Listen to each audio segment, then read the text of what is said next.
नमस्कार, मी मंदार जोशी. तारांगणमध्ये आपलं खूप खूप स्वागत. रसिको, आता मराठी रंगभूमीवर खूप चांगली नाटके येत आहेत आणि त्यांना भरभरून यशही मिळतं आहे. आणि ज्यांना भरभरून यश मिळालं आहे अशा निर्मिती संस्थेचे अद्वैत थिएटरचे राहुल भंडारे माझ्याबरोबर आहेत. राहुलजी, तुमचं स्वागत. आणि तुमच्याबरोबरची तुमची जी टीम आहे, लेखक चैतन्य कुलकर्णी, दिग्दर्शक इंदापूरकर, त्यामुळे सर्वांचं मी श्रेयस इंदापूरकर सर्वांचं मी स्वागत करतो. आणि तुम्ही खूप चांगलं वेगळ्या विषयावरचं एंटरटेनिंग नाटक घेऊन येत आहे, जोडीचा मामला. तर मी आधी लेखकापासून सुरुवात करतो, कारण लेखन उत्तम असेल तर बाकीच्या सगळ्या गोष्टी घडतात. नेमकं काय मांडताय तुम्ही या नाटकामध्ये? मला हा विषय जास्त आत्ता रिलेट होतो आहे, म्हणजे ती जबाबदारी जास्त रिलेट होती आहे, कारण मी नेमकं दृष्टी आणि अद्वैतच्या मध्ये बसलो आहे. त्यामुळे माझी जबाबदारी जरा जास्त मला जाणवते आत्ता. खूप विषय असे असतात जे आपल्याला असं नाही आहे की शहरात बसून आपल्याला त्या गोष्टींची कल्पना नाही आहे. बऱ्याचशा गोष्टींची कल्पना असते. काही सामाजिक विषय आपल्याला इंटरनेटच्या माध्यमातून, न्यूज माध्यमातून आपल्याला कळत राहतात. पण एखादा आपल्या उमऱ्याबाहेरचा विषय आपल्या उमऱ्यात आला, आपल्या घरात आला, आपल्या मुलांच्या बाबतीत किंवा आपल्या आईवडिलांच्या बाबतीत घडायला लागला, तर आपल्यासारख्या साध्या मध्यमवर्गीय कुटुंबांची काय अवस्था होऊ शकते. अशा धर्तीवरती म्हणून आपल्याला काही करता येईल का, लिहिता येईल का, असा प्रयत्न होता. याच्यामध्ये अर्थातच एक पिढी जी ज्याला आपण आत्ताच्या भाषेमध्ये थोडं ऑर्थोडॉक्स म्हणतो अशा विचारांनी जगत पुढे आली आहे, आणि एक पिढी ज्याला आता इंटरनेटच्या माध्यमामुळे असेल पण अख्खं जग खुलं झालं आहे. त्यामुळे एका क्लिकवरती मला इथून अमेरिकेतले विचार कळतात, मला अजून दुसरीकडचे विषय कळतात. ह्या सगळ्याचा परिणाम घेऊन जर मी घरी बसलो आणि मी माझ्या आईवडिलांशी बोलायला लागलो, ज्यांना आत्ता कदाचित तितपत अवेअरनेस बाहेरच्या विषयांचा नाही आहे, तर ते काय करतील. आणि त्यानंतर फक्त विषय म्हणून नाही तर वर्षानुवर्ष चालत आलेल्या समाजव्यवस्थेचा एक खूप महत्त्वाचा भाग जो आपण लग्नसंस्था म्हणतो, त्या लग्नसंस्थेवरती जर क्वेश्चन आला तर काय होईल. अशा सगळ्या टप्प्यांवरती ही कथा फुलत जाते. मंगेशजी, मला एक सांगा, तुमच्यावरची दुहेरी जबाबदारी आहे. एकीकडं दिग्दर्शन म्हणूनही तुम्ही काम केलं आहे आणि निर्माते म्हणून तुम्ही अद्वैत बरोबरही आणि ॲक्टरसुद्धा आहात. तिहेरी जबाबदारी आहे. तर तुम्ही कसे जोडले गेलात तिथंपासून सांगा आम्हाला. ही प्रोसेस कशी सुरू झाली तुमची? मुळात एकतर अनेक वर्ष आपण अनेक दिग्गजांना आज बघत आलो आहे, आणि आत्ताही हे आपली सगळी इथे जी आत्ता बैठक प्रेस कॉन्फरन्स चालली आहे, इथेही आत्ता पोस्टरचं अनावरण आणि प्रोमो झाल्यानंतर आत्ता अशा एका दिग्गजाकडून आम्हाला हे वाक्य ऐकायला मिळालं की सगळी नवीन टीम घेऊन तुम्ही, म्हणजे कलाकारांची नवीन फौज घेऊन तुम्ही काम करताय. 33 वर्षांपूर्वीचा इतिहास आम्हाला आठवला. सो कुठेतरी हे मला वाटत होतं की नवीन टीम घेऊन नाटक केलं पाहिजे. ह्याच्यामागचं कारण मला खूप क्लिअर होतं की आज हे आहे की सेलिब्रिटी मोठे चेहरे असतील तर त्यांच्या कन्व्हिक्शनलाच दाद आहे, म्हणजे त्यांचा एवढा अनुभव असतो.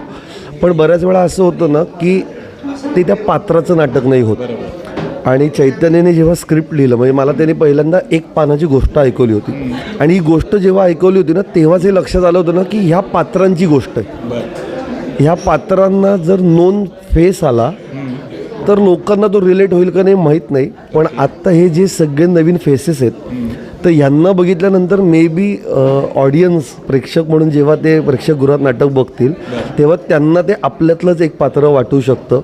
म्हणून मला दिग्दर्शक म्हणून मला ही खूप क्लॅरिटी होती की मला नवीन चेहरे घेऊनच करायचं आहे.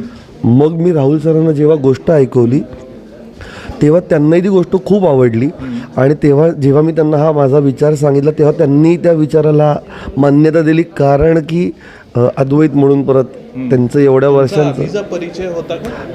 खरं तर विषामृत नावाचं नाटक आहे जे अद्वैत राहुल सरांनी प्रोड्यूस केलं, आणि त्याचा रायटर जो आहे तो माझा पुण्यातला मित्र आहे. आणि मी हे नाटक कमर्शियली करायचं हे जेव्हा ठरवलं तेव्हा मी काही कारणानिमित्त दादरमध्ये होतो, आणि मी घनश्यामला फोन केला होता की मला राहुल सरांना भेटता येईल का, मला त्यांचा सल्ला घ्यायचा आहे की मी अशा पद्धतीची रिस्क घेतो आहे आणि मी हे नाटक पेलायचं म्हणतो आहे. तर मी त्यांना भेटू शकतो का? आणि त्यांनी इमिजिएटली त्याच संध्याकाळी मला वेळ दिला. आम्ही पहिल्यांदा भेटलो, आम्ही अगदी अर्धा पाऊण तास भेटलो, ज्यावर ते मला म्हणले मला अख्खी स्क्रिप्ट ऐकवा. मग त्यांना अख्खी स्क्रिप्ट ऐकवली. मग आमच्या मुंबई पुणे वाऱ्या सुरू झाल्या आणि याच्यातून प्रॅक्टिकली बघायला गेलं तर 1.5 महिन्यात आम्ही हे नाटक उभं केलं. कारण की सिस्टीम सगळी त्यांच्याकडे आहे आणि त्या सिस्टीमला घेऊन ते नक्की नाटक कसं पुढे द्यायचं, त्यामुळे त्यांना ते माहिती होतं. आणि दिग्दर्शक म्हणून, लेखक म्हणून आम्हाला कंटेंट वाईज आणि ऑन फ्लोअर गोष्टी नक्की कशा पद्धतीने आणायच्या याची क्लॅरिटी असल्यामुळे ते सगळं पुढे पुढे गेलं. ज्यात आता संदेश बेंद्रे असतील, उल्लेश खंदारे असतील किंवा शीतल तळपदे असतील, ही सगळी दिग्गज नावं ज्यांच्या नाटकांना आम्ही प्रेक्षक म्हणून नेहमी हजेरी लावली आणि ते काम बघूनही आम्ही अवाक झालो आहे. तर आज त्यांची नावं पण आमच्याबरोबर आहेत आणि ती नावं आता आपल्याबरोबर तो रिझल्ट आपल्याला आणून देण्यासाठी मदत करते. सो ते खूप मस्त वाटतं आणि छान वाटतं. राहुलजी, मी आता तुमच्याकडे येतो. मंगेशजींनी आता सिस्टीमचा उल्लेख केला, श्रेयस. तर सिस्टीम तुम्ही अशी काय बसवली आहे की तुम्हाला खूप चांगल्या पद्धतीने कळतं की कोणतं नाटक घ्यायला हवं आहे आणि ज्याला तुम्ही हात लावता ते नाटक हिट होतं आणि त्याचं कौतुक होतं? नाही, नक्कीच अद्वैत थिएटरचंच टॅगलाईन आहे की प्रयोगशील नाट्यनिर्मिती संस्था आपली जी आहे, या माध्यमातून आपण नेहमीच वेगळा विषय हाताळण्याचा प्रयत्न केलेला आहे. आणि मला नेहमी असं वाटतं की तद्दन व्यावसायिक नाटक करणं हे का माझं पिंड नाही. तसं वेगळं काहीतरी जॉनर असेल, वेगळा काहीतरी विषय असेल ना, तर मला जास्त आनंद होतो ते काम करण्यात. आणि नवीन नवीन लेखक माझ्या वाटेला खूप आलेले आहेत. म्हणजे संजय नार्वेकर, आपलं संजय पवार असतील, ज्यांनी ठष्ट नावाचं नाटक केलं होतं मुलींच्या हॉस्टेलवर असलेल्या त्या मुलींचं नाटक केलं होतं. किंवा अरविंद जगतापसारखं स्टॅच्यू ऑफ लिबर्टीसारखं नाटक असेल. तर ही जी वेगळी नाटकं देणारे ही जे लेखक आहेत, उमदा लेखक, आणि कळतं की अरे हा वाचन करणार आहे माणूस, ह्याला कळतं, ह्याला समजतं. तर मला चैतन्य बाबतीत तसं वाटलं. आणि त्याच्यानंतर मग श्रेयस इंदापूरकरांबद्दल असं वाटलं की हा पॅशनेट माणूस आहे. कारण मी एक गोष्ट त्यांना बोलत होतो की आपण एखादा चेहरा घेऊया. आम्ही तो प्रयत्नही केला नाही असं नाही, परंतु नंतर मी जेव्हा पाहिलं की नाही, बोलायची गरज नाही चेहऱ्याची, कारण विषय एवढा ताकदीचा आहे. हा विषय आज मी तुम्हाला जाहीरपणे सांगतो, हा विषय माझ्या माहितीप्रमाणे मराठी रंगभूमीवर आलेला नाही. हा पहिला विषय आहे. हा मोठा बॉम्ब ब्लास्ट होणार आहे इंडस्ट्रीमध्ये. एकतर हे नाटक लोक डोक्यावर घेतील किंवा नाटक वेगळ्या चर्चेत येईल. या नाटकाच्या दोनच गोष्टी होतील. आणि मला असं वाटतं की त्यातलंच हे नाटक आहे जोडीचा मामला. आणि त्याची टॅगलाईन एवढी जबरदस्त. जेव्हा चैतन्यने मला सांगितलं, राहुलजी ही टॅगलाईन कशी वाटते, ते मुलं एक नंबर आहे. बोला हीच लाईन शेवटपर्यंत, हजारो प्रयोगापर्यंत असे असणार. कारण त्या नाटकाचं पूर्ण गमकच त्यांनी त्या लाईनमध्ये टाकलेलं आहे की ब्लॅक अँड व्हाईट कुटुंबाची सप्तरंगी गोष्ट. कारण आजची जी पिढी ही सप्तरंगी आहे ना, तो कलरफुल आहे. आणि ही जी पिढी आहे त्याच्या आधीची ती ब्लॅक अँड व्हाईट असते. तर त्या दोघांमधलं संघर्ष, त्या दोघांमधली ती गोष्ट ती आहे. आणि मला असं वाटतं हे नाटक प्रेक्षक नक्कीच डोक्यावर घेतील, त्याला चांगला प्रतिसाद देतील, प्रेम देतील भरपूर, असं मला वाटतं. नाटक कसं प्रेक्षकांपर्यंत पोहोचवत आहे पूर्ण महाराष्ट्रभर किंवा देशभर आता जायचा तुमचा विचार असेल, विदेशातही जायचा विचार असेल, कसं पोहोचवत आहे? बेसिकली काय आलं, आता माझ्या संस्थेला या 24 एप्रिल 2026ला 20 वर्ष पूर्ण झाली. त्यामुळे ती सगळी सिस्टीम मला माहीत, मग असे बोल सिस्टीम, त्यामुळे सगळी सिस्टीम सगळी माहिती आहे. सगळी माणसं तिकडे आहेत आपली, जी वर्षानुवर्ष आपल्याशी कनेक्टेड आहेत. त्यांना विश्वास आहे की अद्वैत थिएटर एखादं नाटक सजेस्ट करतं किंवा जेव्हा घेऊन येतं तिथे, तर ते उत्तमच असतं, लिखाण वाईज, दिग्दर्शन वाईज किंवा परफॉर्मन्स वाईज. आणि तुम्ही जर बघाल त्या नाटकामध्ये कलाकार जरी नवीन असले तर त्यातल्या मागचा जो बॅकग्राऊंड आहे, मग तो शीतल तळपदेच्या माध्यमातून प्रकाश योजना असेल किंवा संदेश बेंद्रेचं सेट डिझाईन असेल किंवा उल्लेश खंदारेचं मेकअप असेल, या सगळ्या गोष्टी. आता याच्यामध्ये आमची प्राचीताई आणि श्रद्धा आंडे यांनी कॉस्ट्युम इतकं भरभरून दिलेलं, सप्तरंगी कॉस्ट्युम आहे, ब्लॅक अँड व्हाईट पण आहे, सप्तरंग पण आहे. या दोन्ही गोष्टीचं सांगड त्या दोघींनी घातलेलं आहे. त्यामुळे या सगळ्या गोष्टी टेक्निकल जुळून आलेल्या आहेत. आणि मुळात संगीत लेखकाचंच असल्यामुळे त्यांना ते माहिती आहे की शब्दाला काय संगीत दिलं पाहिजे. जिथं शब्द बोलतं तिकडे संगीत बोलतं. या नाटकामध्ये संगीतसुद्धा बोलतं, त्याची एक भाषा या नाटकामध्ये. ते चैतन्याने ती जबाबदारी पार घेतलेली आहे. चैतन्य, संगीताबद्दल थोडंसं सांगा, काय प्रकारचं संगीत आहे? सगळं लाईव्ह गाणी काही सादर होणार आहेत का? हो. काय तुम्ही हो. या नाटकामध्ये 2 गाणी आहेत पूर्ण. आपण जशी मराठी सिनेमाची गाणी ऐकतो तशी. त्यातलं एक गाणं प्रसिद्ध गायक अवधूतजी गुप्ते यांनी गायलं आहे आणि अजून एक गाणं आहे जे श्रद्धा आपटे केळकर म्हणून गायिका आहेत त्यांनी गायलं आहे. याच्या बरोबरीने नाटकाची कथा पुढे नेण्यासाठीचा जो एक सूत्रधार आहे तो सूत्रधार नाटकाची कथा आपल्याला गाण्याच्या माध्यमातून पुढे घेऊन जातो. त्या माध्यमातून आपल्याला ती कथा समजत जाते, उलगडत जाते, नक्की काय होतं कसं. आणि संगीताचा वापर बऱ्याचदा आपण ज्या गोष्टी थेट बोलता येत नाही आहेत, सांगता येत नाही आहेत त्याच्यासाठी संगीत वापरू शकतो का, अशा सगळ्या विचारांनी म्हणून तो प्रयत्न झाला. आणि जरी समजा सूत्रधार असला आणि सूत्रधाराने ती गोष्ट सांगितली ती हे, तरी गाणं म्हणून त्याच्यामध्ये प्रेक्षक अडकतो आहे का, कथा पुढे जाते आहे का, ह्याही सगळ्या टप्प्यांवरती आम्ही विचार करत राहिलो आणि तशा पद्धतीने ती गाणी गुंफली त्याच्यामध्ये. बरं, ओके. श्रेयस, मी तुम्हाला शेवटचाच प्रश्न घेतो आणि थांबतो. इतक्या चांगल्या पद्धतीने आता हे नाटक उभं राहतं आहे, तर प्रत्येक दिग्दर्शकाला प्रयोग होईपर्यंत मनात काय बटरफ्लाईज असतात.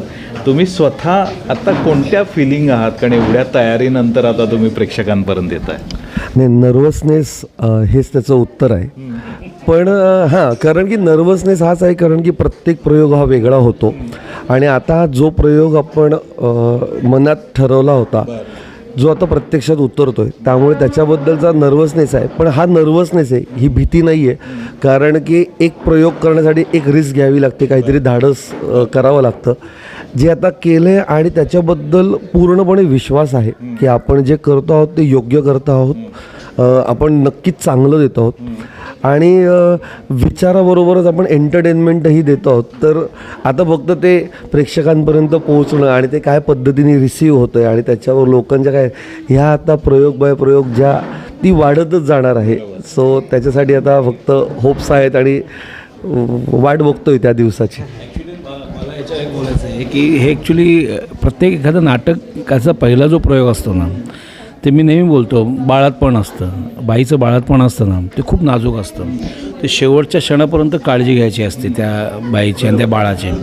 तर ती आता ह्या 3 दिवसाची ती गोष्ट आहे आमची. आम्ही तिघंही इतकी, मी यांना बोललो की आता चिडचिड, मी मुलांनाही बोललो माझ्या टेक्निकल की आता खूप चिडचिड होणार, पॅनिक होणार, सगळं डोकं शांत ठेवा सगळ्यांना. आणि ही डिलेवरी आता 15 तारखेला आहे, हे बाळात पण 15 तारखेला आहे. एक खूप गोड बाळाला आम्ही जन्म देणार आहोत, आम्ही आमची संस्था किंवा आमचे लेखक दिग्दर्शक.